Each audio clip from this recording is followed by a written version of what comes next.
Film making के कई modes और सोच की कई हदें होती हैं।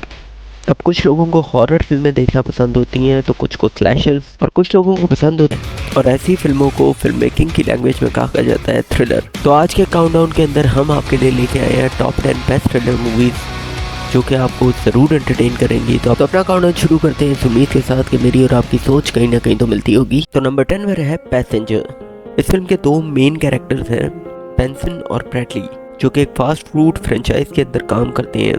ब्रैडली एक हार्ड वर्किंग एम्प्लॉयर है, उसकी उम्र 21 साल है, मगर बचपन में हुए एक हादसे की वजह से वो इंसान नॉर्मल नहीं रहता। उसे वायलेंस से काफी डर लगता है और इस चीज का लोग फायदा उठा लेते हैं, यहाँ तक कि वो अपनी जिंदगी के फैसले भी बोल्डली नहीं ले पाता। तो होता कुछ इस तरह के एक दिन ब्रैडली को उसके को वर्कर्स तंग कर रहे होते हैं और किसी बात के ऊपर उसे गालियां वगैरह दे रहे होते हैं। फिर वो उसको एक बर्गर देते हैं जो कि 4-5 दिन पुराना होता है और कहते हैं इसे खाओ। बेंसन जो कि वहाँ पर एक क्लीनर होता है वो उसे रोकने की कोशिश करता है कि मेहरबानी इस तरह मत करो, ये स्टाफ के और बिहेवियर्स के खिलाफ है। तो आगे से उसका कोवर्कर उसे धमकाता है कि मैं तुझे भी नहीं छोड़ूंगा। इस बात को सुन के बेंसन का दिमाग घूम जाता है, वो बाहर जाता है, एक सिगरेट पीता है, अपनी गाड़ी में से बंदूक निकालता है और फिर जो उसके सामने आता है उसे गोलियों से उड़ा देता है। और ब्रैडली उसे देखता है तो डर के रोना शुरू कर देता है, लेकिन वो ब्रैडली को कुछ भी नहीं कहता। देखा जाए तो at the end of the day ये फिल्म हमें कहीं ना कहीं एक बहुत अच्छा मैसेज देती है कि बहुत सारे ऐसे लोग होते हैं उनकी अटेंशन वायलेंस की तरफ इसलिए जाती है क्योंकि उन्हें कभी भी अथॉरिटी लेने का मौका ही नहीं मिला होता और सब लोगों ने उनका गलत इस्तेमाल ही किया होता है। इसकी दूसरी तरफ कुछ लोग होते हैं जो कि वायलेंस से इतना ज़्यादा डरते हैं कि वो अपने लिए लड़ना ही छोड़ देते हैं कि दुनिया उन्हें कुछ कर देगी या फिर वो मर जाएंगे, इस डर में वो जिंदगी जीना छोड़ देते हैं। ओके, तो नंबर 9 पर है फेयर द नाइट, जो कि कहानी है टेसी की। वो एक रिटायर्ड आर्मी ऑफिसर है। अब होता ही है कि टेसी अपनी दो बहनों के साथ छोटी बहन की बैचलर पार्टी के लिए वो अपने डैड के पुराने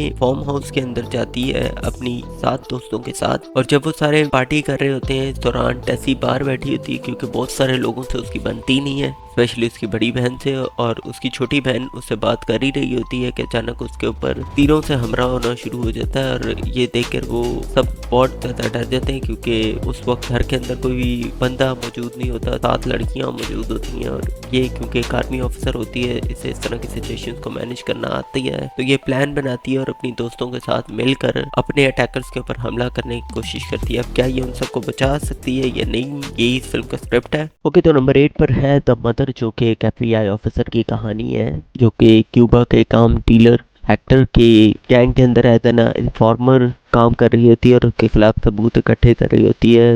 हेक्टर का और इसका अफेयर हो जाता है और ये हेक्टर से प्रेग्नेंट हो जाती है। FBI को जब ये बात पता चलती है तो वो बच्चे को एक फॉस्टर होम के लिए भेज देती है और इसको एक सेफ लोकेशन के अंदर ट्रांसफ़र कर देती है। 13 साल गुजर जाते हैं इस बात को कि इसे एक लेटर के अंदर पता चलता है जो कि इसके दोस्त ने FBI से लिखा होता है और उस लेटर में लिखा होता है कि हेक्टर को पता चल गया है कि इस वक्त इसकी बेटी सोई कहाँ पे है और ये उसे बचाने के लिए फिर वापस आती है। लेकिन जब तक ये उसे बचाने के लिए आती है वो क्यूबा के अंदर उसे किडनैप करके ले जाते हैं। फिर ये उधर से बचा के उसे लेकर के आती है, अलास्का ले जाकर ट्रेन करती है, छोटी छोटी बातें जैसे ड्राइविंग, शूटिंग, सेल्फ डिफेंस, ये सब कुछ ट्रेन करती है।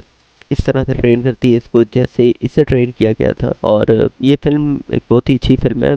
शुरू में आपको थोड़ी सी लंबी लगेगी क्योंकि आपको ये थोड़ी बहुत बोर कर देती है, लेकिन जैसे जैसे इस फिल्म आगे बढ़ती जाती है ये आपको बहुत इंटरेस्टिंग लगेगी। तो नंबर 7 पर है द कॉवेनेंट, जो आजकल की non stop violent action films पसंद करने वाली ऑडियंस के दौर के अंदर ह्यूमैनिटी और मोरालिटी की स्टोरी को शो कर रही है। बेसिकली हमें इस तरह की फिल्मों की ज्यादा जरूरत है जिसके अंदर यह बताया जाए कि इंसान का इंसान रहना सबसे बेहतर और जरूरी बात है। फिल्म स्टार्ट तो एक बहुत ही नॉर्मल वॉर एक्शन फिल्म की तरह होती है, आपको समझ भी नहीं आती कि कैसे एंड तक आते आते आप कार्टर की जर्नी का हिस्सा बन जाते हैं। फिल्म 21 अप्रैल 2023 को रिलीज हुई थी। फिल्म ने वर्ल्ड वाइड 21.8 बिलियंस का बिजनेस किया है 230 मिनट्स के वॉच टाइम के साथ। ये फिल्म आपके अप्रिशिएशंस का वेट कर रही है। थ्रिलर मूवीज को बनाने का सबसे बड़ा मकसद यही होता है कि आपको मूवी के हर एक पॉइंट के अंदर एंजाइटी और सफोकेशन फील होनी चाहिए और हमारी 6 नंबर की मूवी इस पैटर्न को एब्सोल्युटली परफेक्टली ब्लेंड करके अपने अंदर दिखाती है। नंबर 6 पर है निकोलस केज की सिंपैथी फॉर द डेविल। एक नॉर्मल सा कॉमन मैन अपनी बीवी के डिलीवरी के टाइम के ऊपर ड्राइव करके हॉस्पिटल की तरफ जा रहा होता है कि अचानक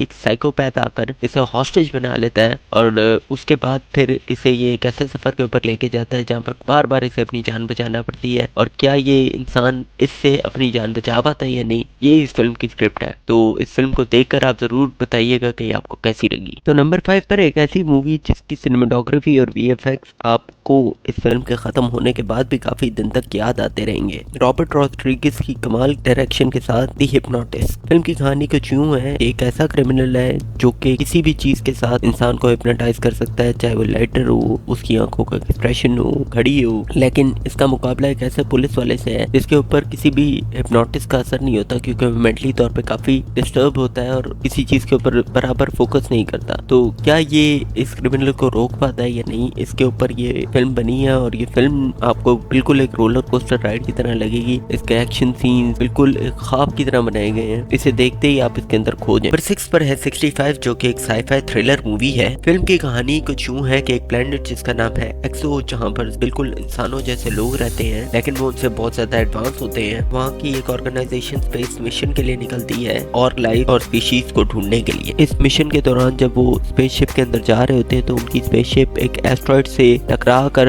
इमरजेंसी लैंड हो जाती है अर्थ के ऊपर, लेकिन ये वो अर्थ नहीं है। ये अर्थ तकरीबन 65 BC ईयर्स पुरानी है और यहाँ पर है डायनासोर्स का कब्जा। इस शिप का ड्राइवर देखता है कि ये स्पेसशिप के सब लोग मर चुके हैं जिन्होंने जाकर दूसरी कॉलोनी बनानी थी और शिप के अंदर सिर्फ और सिर्फ इसे एक लड़की मिलती है जिसकी लैंग्वेज इसे समझ में नहीं आती। अब ये डायनासोर से बच के स्पेसशिप के दूसरे इमरजेंसी स्पेसशिप एयरक्राफ्ट के अंदर जा पाएंगे कि नहीं, क्योंकि वो 15 किलोमीटर दूर है। और ये इस फिल्म का सस्पेंस है कि क्या ये अपनी जान डायनासोर से बचा पाते हैं या नहीं। तो नंबर 2 पर है द लेजेंडरी स्क्रीम सीरीज का 6th पार्ट जो कि इसके 5th पार्ट की स्टोरी को आगे कंटिन्यू करता है। फिल्म के एक्चुअली 2 मेन किरदार हैं, सैम और टेरा, जो कि Billy Loomis the original ghost mask killer की बेटियां हैं और सब लोग उनके डैड की वजह से उनके टाउन के लोग उससे बहुत ज्यादा नफरत करते हैं। तो वहीं पर कुछ लोग इससे प्यार भी करते हैं और इससे इंस्पायर भी होते हैं इनके डैड से। अब स्क्रीम के 5th पार्ट के अंदर ये दिखाया गया था कि लास्ट में सैम का बॉयफ्रेंड जो है वो किलर निकलता है, लेकिन इस बार का जो गोस्ट मार्क्स किलर आया है वो 5th और 6th पार्ट के सब लोगों को मारकर अपनी एक नई लेगेसी बनाना चाह रहा है। और क्या ये उसे पकड़ पाती है सैम या नहीं पकड़ पाती है, यही इस फिल्म की। उसके साथ ही इजाजत दीजिए, एक नई वीडियो के साथ आपकी खिदमत में दोबारा हाजिर हूँगा। खुदा हाफिज।